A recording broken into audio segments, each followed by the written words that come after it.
hasta comulgaban y todo. Se iba el cura y bueno, y volvieron a su vida normal. Al otro día iba un protestante, al otro día iba un evangélico, un testigo de Jehová, iba el que fuera, a todos le llevaban la corriente. Y de esa forma han sobrevivido, pero sin perder sus tradiciones. Eso es lo que en antropología llamamos el pensamiento telúrico, la resistencia civil de los indígenas, con su garrotico de la guardia indígena, así como Gandhi, sin ofender a nadie, y adelante, y adelante, y adelante, y adelante, sin violencia.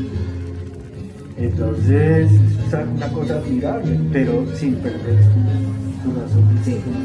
Hoy nos acompaña el antropólogo Roberto Restrepo, una de las personas que más ha contribuido en el estudio de nuestra identidad cultural en el departamento del Quindío, y no solo en el Quindío, sino en diferentes investigaciones y estudios a nivel nacional. Pero como a mí no me alcanzarían las palabras para presentar a mi antiguo docente y mentor, pues entonces ya aquí dejo para que él haga una presentación de su experiencia y un poco pues del aporte que nos va a hacer a esta entrevista para la Universidad Uniclaretiana. Entonces, adelante Roberto, muchas gracias. Muchas gracias, sí, efectivamente soy antropólogo de la Universidad Nacional, especialista en gerencia y gestión cultural de la Universidad Tecnológica de Pereira y la Universidad del Rosario, y quindiano, orgullosamente finlandeño, uno de los municipios turísticos del Quindío.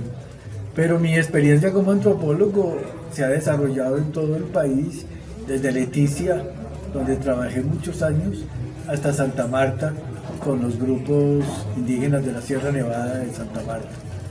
Y en este territorio colombiano, que es el país que casi que conozco en su totalidad, sigo aprendiendo mucho en esta hermosa profesión de la antropología. En este punto hablamos con Roberto sobre la importancia de la interculturalidad para tener una mayor claridad y comprensión sobre cualquier fenómeno de estudio, y le invitamos a que nos compartiera alguna de sus experiencias. Vamos a escucharlo. Dedicarme a una experiencia más plena. Cuando regresé en el 93, casi que 10 años después, y estuve hasta el 97, que ya fue cuando me vine y me instalé en Armenia, y ya me dediqué a las clases. Yo tuve una experiencia de interculturalidad maravillosa, que fue única en Colombia, fue piloto en Colombia, que se llamó Plan de Etnoeducación y Salud de los Pueblos Indígenas del Nordeste. ¿Qué se propuso en su momento al Ministerio de Salud? Que hiciéramos equipos interdisciplinarios para no hacer atención básica como lo hacía y lo sigue haciendo el Estado, llevando incluso los sistemas de salud oficiales a imponerlos en las comunidades, sino que el equipo permaneciera 3, 4, 5, todo un semestre en una zona determinada. Y como es una región fluvial por entero, todo depende del río. Entonces, este equipo llegábamos en avioneta a la comunidad más en el nacimiento del río. Ellos le dicen la cabecera. Y esa comunidad era nuestra primera visita. Luego íbamos bajando. En cada comunidad estábamos una semana, 3, 4 días, de acuerdo con las circunstancias. Pero lo más interesante de la experiencia intercultural es la siguiente. El equipo, ¿quiénes lo conformábamos? Un médico, que era el jefe del grupo. Era como el aporte, Sí, pues, sí. el director de salud del aporte. Sí, pero no era el único jefe. El otro jefe nuestro era un chamán. Entonces, nuestros dos jefes eran un médico y un chamán. Aún más, ganaban más que el resto. Y el chamán también. Obviamente era la primera vez en su vida que un chamán tenía un contrato y a quien le pagaban un sueldo que que él casi que ni recibía. En esa platica decía, no me den platica, cómprenme cosas para yo llevarle a todo el mundo. Y él no entendía eso de la plata, pero eran nuestros jefes. Ellos dos hacían interconsulta. Yo vine a entender cómo trabajan los médicos y también cómo trabajan los chamanes. Imagínate esa interconsulta tan interesante. Todas las tardes se reunían el médico y el chamán para hablar sobre sus experiencias de los tratamientos en el día.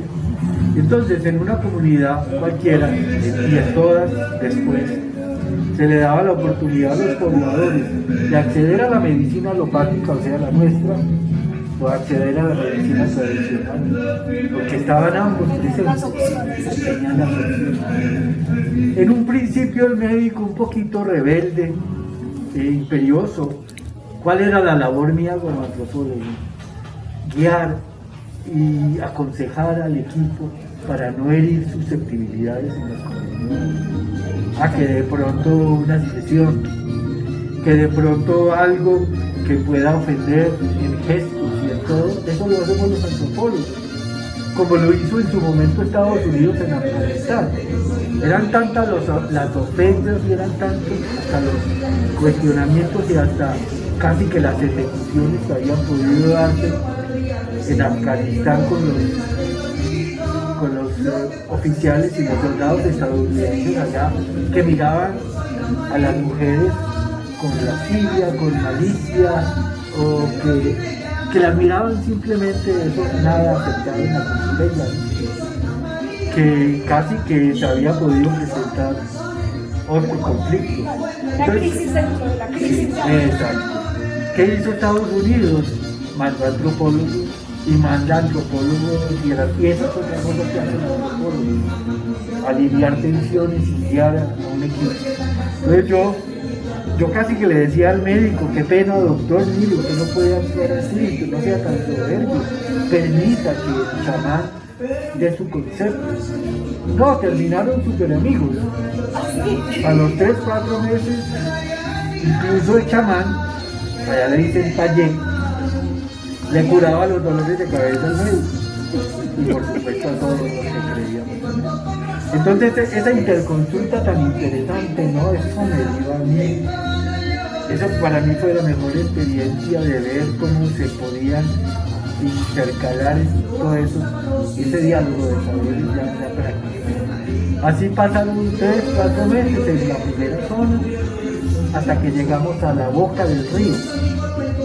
Entonces imaginen qué interesante en la parte simbólica. El río es como una serpiente, es la boa que en el pasado, en el principio del mundo, era la madre ancestral. Allá la cosmogonía habla de que el río era una anaconda, es todavía una anaconda. Uno desde el aire ve a esos ríos así, ahí está presente la madre ancestral. Pero la madre ancestral no solamente está representada en el río, sino que en el grande, en el río grande donde desembocan todos esos ríos pequeños. Y en ese río grande, la madre se convirtió en canoa. Entonces era la canoa anaconda. Y en esa canoa llevaba a sus hijos. Llegaba a la desembocadura de un río pequeño llamada la boca del río, o sea, la boca de la serpiente. Y dejaba a sus hijos en ese lugar, en esa desembocadura, y les decía, suban, pueblen y sigan su vida. Por eso es que el Baupés tiene 20 grupos indígenas con 20 lenguas. Casi que a cada río es un pueblo con una lengua diferente. Entonces, siguiendo ese patrón de la cosmogonía y también teniendo en cuenta los relatos místicos, nosotros trabajamos desde la cabecera hasta la boca. Cuando llegábamos a la boca ya terminaba nuestra misión. Habían pasado 3-4 meses. Alcancé a estar año y medio con 3 experiencias en 3 ríos diferentes.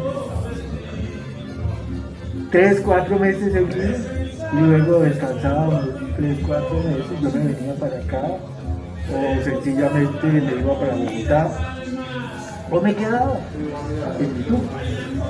Y entonces esa experiencia intercultural no progresó.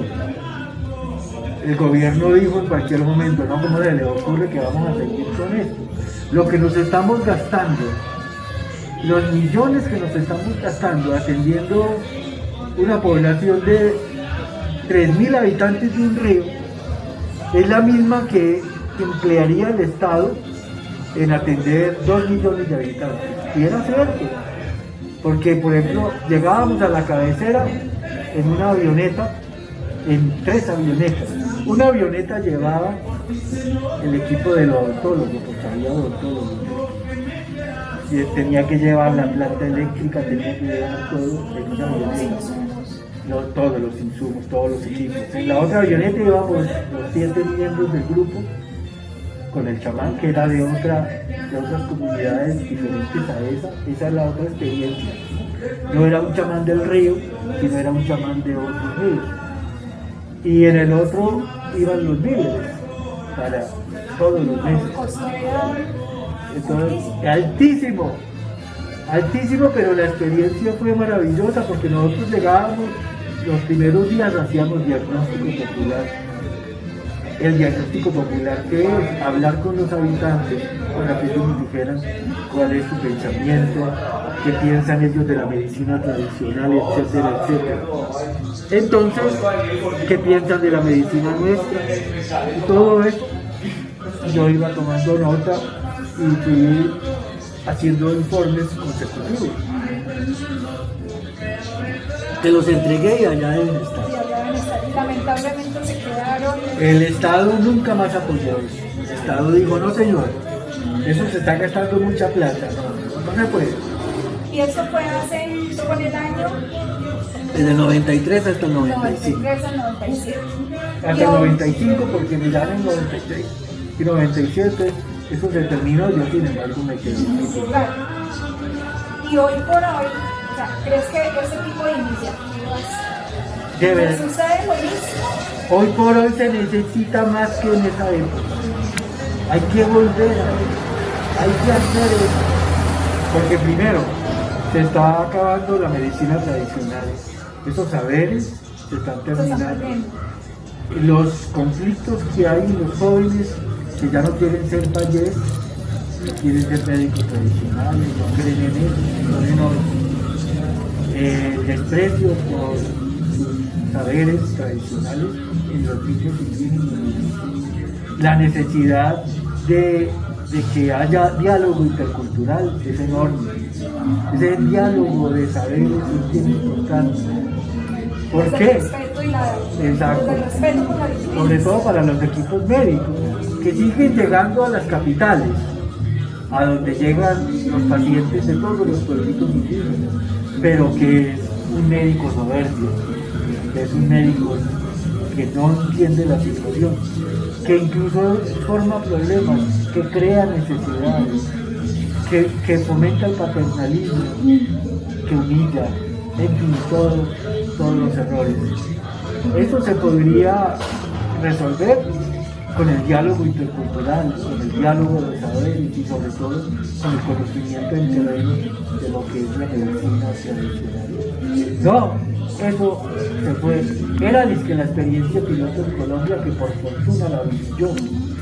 ¿Quiénes eran los otros miembros del equipo? Y bueno, médico, taller, odontólogo, antropólogo, trabajador social, enfermero, indígena, y el otro pues obviamente era el motorista o cualquier otro profesional del servicio de salud. No había psicólogo, había sido interesante vincular un psicólogo, pero en esa época ningún psicólogo se iba para esos territorios. Ahora hay bastantes, incluso alumnas mías de la San Buenaventura, porque yo terminé en la San Buenaventura dictando antropología y psicología. Hay alumnas mías psicólogas trabajando allá y se fueron allá. Y la última experiencia que yo viví allá fue hace 16 meses, yo fui a mi tour en diciembre del año 2018, donde me accidenté, me fracturé este pie, pero logramos terminar allá con ellas dos, con ellas tres, eran tres estudiantes que hicieron su trabajo de grado sobre el suicidio.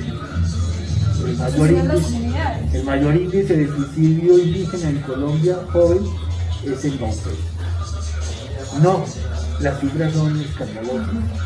Y descubrimos, y ellas pudieron constatar, que la mayor crisis se da por la angustia de los jóvenes frente a la pérdida de la medicina tradicional, frente al irrespeto que ya tiene el médico tradicional llamado español. O sea, esa es otra razón por la que ese plan de educación y salud, así se llamaba oficialmente, pero en realidad es un diálogo de saberes, tiene que volver, tiene que darse hacia el Estado donde resulte costosísimo, además porque es la presencia del Estado en esa zona que es la raíz del conflicto en este país. Dado que ya empezábamos a hablar de la participación de otras profesiones, le pedimos a Roberto que nos diera su opinión sobre el rol de los equipos interdisciplinarios en el proceso del diálogo de saberes. Entonces, la presencia de un equipo interdisciplinario en salud en pueblos indígenas tan alejados de la Amazonia no solamente es bueno para ambas partes desde el punto de vista del diálogo de saberes, sino que también es bueno para la institucionalidad en el sentido en que hace presencia, una presencia que nunca ha estado y que no se ha cristalizado en unas regiones donde el conflicto ebulle permanentemente y donde eso, precisamente la ausencia del Estado, es la raíz del conflicto colombiano. Entonces, vale la pena regresar y tener en cuenta estas experiencias, sobre todo porque a los equipos de profesionales que vivimos esas experiencias, eso nos vuelve más humanos, nos vuelve conocedores y comprensivos ante la problemática indígena. Estamos llenos de gurús, soberbios y gente deshumanizada, que es la que pontifica en estos temas, incluso desde el escritorio. La necesidad de llegar a esas zonas a conocer y no a comprometerse sin razón alguna, porque si uno va a llegar allá a establecer compromisos, pues entra como un demagogo más, como un politiquero más, no, a conocer una realidad y a actuar de la manera más sensata y más crítica posible, sin llegar a los extremos. Yo creo que eso es lo mejor y esa es la mejor experiencia de cualquier profesional. Ese es el mejor complemento que obtiene un profesional de cualquier campo que sea, sobre todo los médicos, pero también profesionales acartonados que podrían entender mejor la situación si llegan a conocer mejor la realidad. Entonces ya en esa tónica hay que entrar en otros campos, el turismo, por ejemplo. Precisamente eso te quería preguntar, porque pues, muchas de las comunidades han sido como insumo para el desarrollo del producto turístico. Sí. Y sabemos que no siempre es un turismo responsable y allí me da culpa, uno ha entrado sin tener conocimiento de esa comunidad, a aprovecharse de esas comunidades. Y es una práctica que ya está generalizada pues, en todo el país, ¿no? Tenemos muchísimas rutas, muchísimos productos, muchos destinos que ya se caracterizan por ofrecer esas inmersiones, que no es una inmersión realmente, o esas experiencias cercanas con las comunidades, pero donde no hay un estudio previo, donde tampoco hay una aceptación del todo por parte de la comunidad, que lo han visto como una alternativa económica así, pero donde no se ha respetado del todo su derecho y esa identidad, ¿no? que es realmente el insumo más importante y el que tenemos que respetar. Ahí cómo es la situación en este momento. Yo comenzaría por decirte algo, Alejandra. El mea culpa tuyo también lo deberíamos manifestar todos. Por ejemplo, cuando yo entré en el 83, en mi primer contacto con esas comunidades, sí que me equivoqué y me da vergüenza. Y lo acepto, porque ahí es donde uno entiende que hace mucho daño, crea necesidades y yerra profundamente en la comprensión de las verdaderas problemáticas de estos pueblos. Pero bueno, ese es el aprendizaje que uno adquiere. En turismo ocurre lo mismo. Hoy se habla entonces, en la medida de tu pregunta, de un etnoturismo, sin llegar a calibrar y a ponderar las fatales consecuencias de ello. Yo les aconsejaría, y me baso profundamente en algo que se llama la Carta de Turismo Cultural de ICOMOS. En uno de los apartes de la Carta de Turismo Cultural de ICOMOS habla de las experiencias turísticas étnicas. Hay países del mundo que están manejando bien eso, Vertigracia, y de pronto tú lo conoces, Guatemala, aunque en Guatemala pues también hay mucho que aprender. Pero nosotros en Colombia deberíamos aprender de Guatemala en la medida en que las poblaciones indígenas allí no están en el plano del exotismo del turismo. Nosotros todavía estamos en ese plano con nuestras comunidades, incluso hasta con las comunidades campesinas nuestras del paisaje cultural cafetero. Entonces casi que nos vestimos, casi que cuando vamos con un turista cualquiera, los vestimos y los adornamos para mostrar una falsedad. Eso, con mucho cuidado, hay que tratarlo en el turismo étnico. Estamos casi que caricaturizando, podría decirse, ¿no? Esa identidad. Sí. Y ahí pues, digamos muchos actores, ¿no? Ahora que mencionas lo de la parte nuestra cafetera, que es como el ejercicio más cercano que tenemos, respecto al paisaje cultural cafetero y todo lo que implica la declaratoria de paisaje cultural cafetero, ¿tú crees que se ha articulado realmente la declaratoria con la práctica? Listo, Roberto. Entonces, ahora que hablamos de esa diversidad y de cómo hemos aprovechado pues a las comunidades para la práctica turística, desde nuestro ejemplo más cercano, que es la cultura cafetera. De cara a la declaratoria de paisaje cultural cafetero, ¿tú crees que está articulada la declaratoria como tal con la práctica hoy como lo estamos haciendo? O sea, ¿se ha cumplido con esa declaratoria y lo que busca la UNESCO cuando declara un sitio o una región como paisaje cultural? Bueno, definitivamente no, porque aquí han faltado todos los elementos del diálogo de saberes, han faltado todos los elementos de propiciar una interculturalidad. Y es que desde antes del PCC, estoy hablando desde el año 1995, cuando se pensó por primera vez en el PCC, que luego se vino a cristalizar el territorio en el 2000. Incluso yo estuve allí en ese evento en Manizales, en algo que se llamó la Cátedra UNESCO. Siempre hubo una desconexión.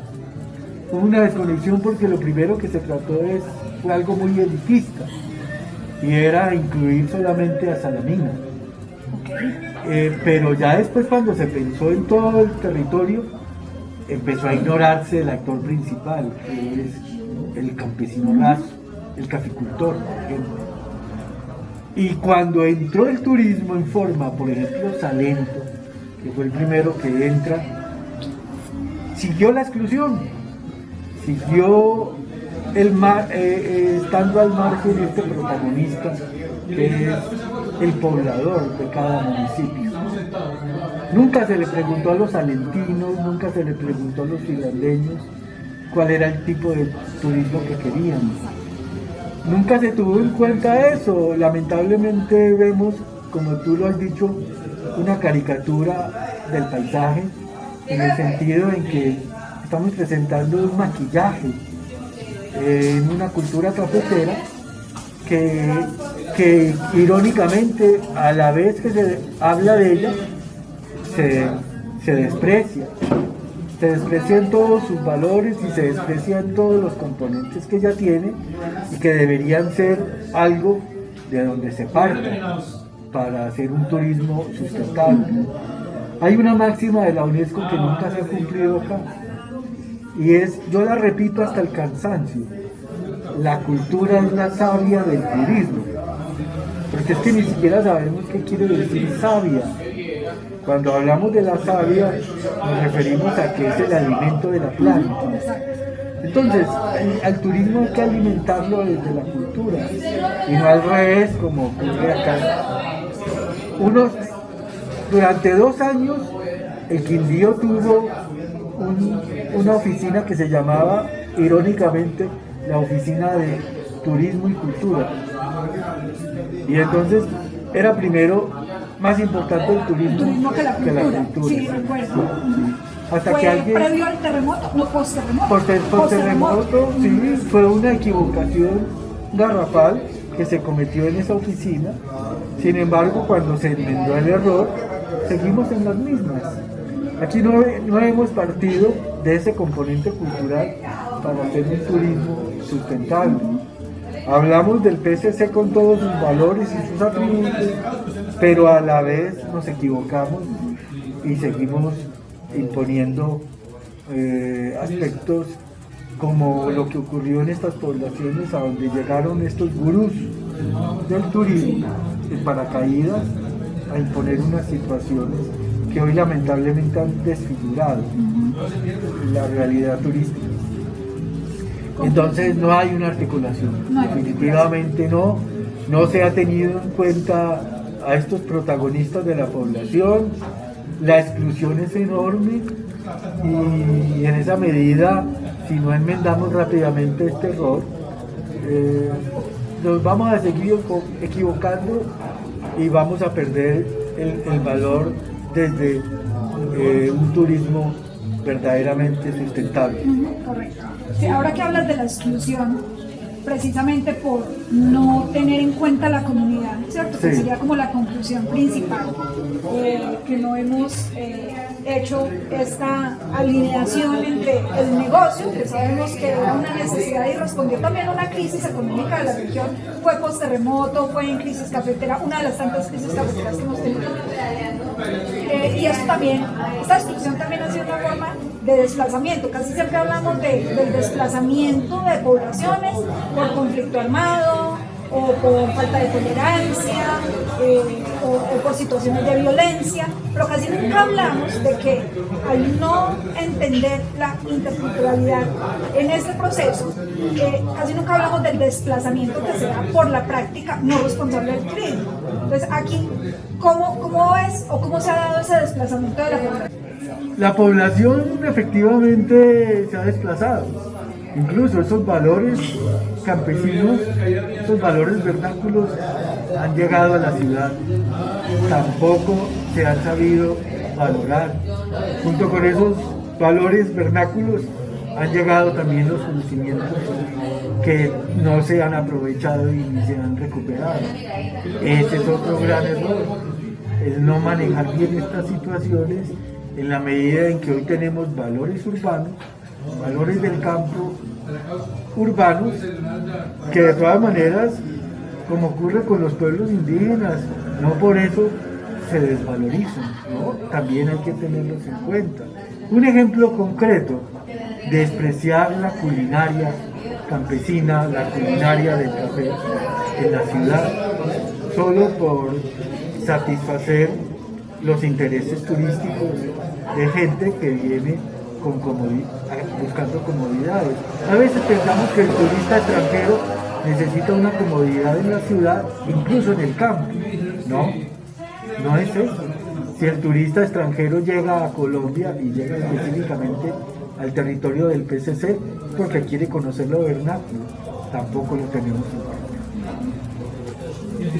De cara pues, como a esta situación que se nos presenta, esta falta de articulación que hay, que es evidente, ¿cuál crees que sería la estrategia de los diferentes actores que participamos en la actividad, pero también desde la parte antropológica, cómo podemos aportar para que realmente haya una articulación de la declaratoria, de la actividad turística y sobre todo del rescate, el respeto, la preservación de nuestros valores y símbolos culturales? Mira, Alejandra, es muy sencilla, incluso ya la hemos llevado a cabo en 2 municipios del Quindío, en el 2003 en Montenegro y en el 2007 en Armenia. Es muy sencilla, preinventarios o inventarios de el patrimonio inmaterial, que es lo que sustenta estos valores del SC. Lo hicimos algo así como un diagnóstico popular con las comunidades urbanas y campesinas de estos 2 municipios, que por fortuna dieron sus frutos. Incluso de allí salieron historias interesantes que no se conocían y que hoy todavía se replican, y estos testimonios incluso de personas que ya murieron, allí quedaron, se rescataron, se recuperaron. Yo creo que esa es la estrategia a seguir. Todavía no estamos tarde para hacer preinventarios e inventarios del patrimonio que no se ha hecho en la mayoría de municipios del PCC. Acabas de tocar un punto que es muy, muy importante, y es casi siempre que pensamos en comunidad, y hablando de cultura cafetera, pensamos en la comunidad rural, solamente la finca, solamente el paisaje, y acabas de hablar de lo urbano.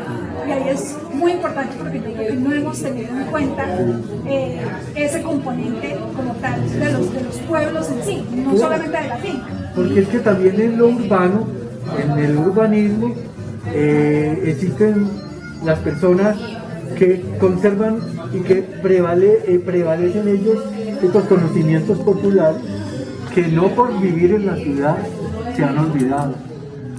Yo diría que ese aspecto hay que rescatarlo. Incluso los pobladores, la gente que trabaja en las ciudades, pero que son del campo, conservan esas características y respetan y profesan un equilibrio que es muy importante. El mismo equilibrio que tenían en su vereda, en su finca, lo trasladan a la ciudad y lo siguen practicando. Tenemos que hacer un acopio también de esos conocimientos. Y ahí precisamente pues hablamos ya de la interculturalidad que mencionábamos hace un rato, porque claro, es como nos centramos solamente en una y está allá, claro, pero no las enlazamos, no hacemos ese diálogo entre esas comunidades. Y sobre todo porque nunca se hizo y no se hace trabajo de campo. Y el trabajo de campo, incluso en la parte urbana, hay que hacerlo. Esa es la ventaja que tenemos los antropólogos, que todos los días hacemos trabajo de campo, a partir de nuestras vivencias, a partir de nuestros escritos, a partir de nuestros diarios de campo, a partir de la fotografía. La fotografía es algo importante. No fotografiamos sino lo extraordinario, pero esta cotidianidad no se retrata, ni se valora, ni se registra. Listo, bueno Roberto, te agradezco inmensamente. Claro. Ya para finalizar, ¿cuál sería tu consejo para los futuros antropólogos o las personas que estamos acercándonos a esta hermosa profesión? Pues mira, mi consejo para los futuros antropólogos, pero también para los futuros administradores turísticos, es que se viva la carrera, se vivan las profesiones plenamente en contacto con la gente. Ahí está el insumo más importante del turismo, las prácticas cotidianas. Esa es mi propuesta, ese es mi consejo. Muchísimas gracias. Bueno.